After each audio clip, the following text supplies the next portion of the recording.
২৪-এর ২ August দ্রোহযাত্রায় আন্দোলনরত ছাত্র জনতার উদ্দেশ্যে এভাবেই সম্মান জানিয়েছিলেন ঢাকা বিশ্ববিদ্যালয় এলাকার রিকশাচালক মোহাম্মদ সুজন। পরে তার এই স্যালুট হয়ে ওঠে হাসিনা পতন আন্দোলনের অন্যতম আইকনিক পোস্টার। গণ অভ্যুত্থান পরবর্তী প্রথম সংসদ নির্বাচনে এবার জনপ্রতিনিধি হতে চান সেই সুজন।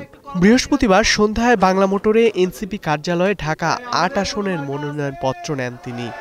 সংসদে যারা এতিমের টাকা মাইরা সংসদে দাঁড়াইতে পারে, একটা রিকশালা কি জন্য দাঁড়াইতে পারবে না?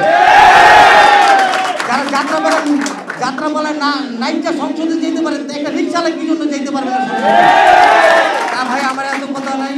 আমি একটা কথাই বলতে চাই, আমি জনগণের পক্ষে, আমি রিকশালাদের পক্ষে, আমি শ্রমিকের পক্ষে। নীতি নির্ধারণী শেখা যায়, টেকনিক্যাল নলেজ শেখা যায়, কিন্তু যেটা শেখা যায় না সেটা হচ্ছে সততা, কম্প্যাশন বা দরদ এবং ন্যায়বোধ।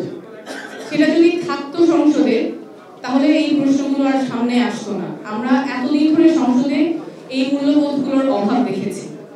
২০ নভেম্বর ছিল এনসিপির মনোনয়ন ফর্ম সংগ্রহ ও জমা দেওয়ার শেষ দিন। অন্যান্য দিনের মতো এদিনও কার্যালয়ে ছিল প্রার্থী আর সমর্থকদের উপচে পড়া ভিড়।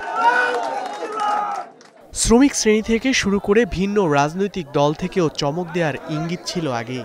এরই ধারাবাহিকতায় মনোনয়ন নেন ঢাকা বিশ্ববিদ্যালয় ছাত্রদলের প্রতিষ্ঠাতা আহ্বায়ক ও ডাকসুর সাবেক এজিএস মুক্তিযোদ্ধা গোলাম মোস্তফা।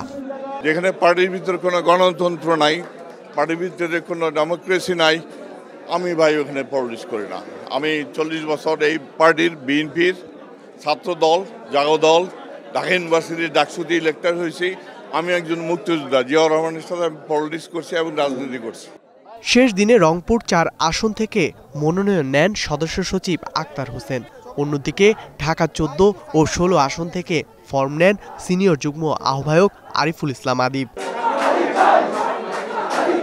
ইনশাআল্লাহ শাপলা বলির প্রতীকে বাংলাদেশের সংসদে গিয়ে কাউনিয়া পীর কাছে হারাগাছ এবং গোটা বাংলাদেশের হয়ে আমরা কথা বলবো ইনশাআল্লাহ। আমরা জুলাইতে যা অর্জন করতে চেয়েছি, সামনের সংসদ নির্বাচনে আমরা সে অর্জনকে পরিপূর্ণ করে তুলব ইনশাআল্লাহ। ৬ নভেম্বর শুরু হয়ে ১৫ দিনে প্রায় ১৪০০ মনোনয়ন ফর্ম বিক্রি করেছে নাগরিক পার্টি, যার প্রতিটির মূল্য ছিল ১০,০০০। জুলাই আহত ও নিম্ন আয়ের মানুষের জন্য ছিল ২,০০০ টাকা।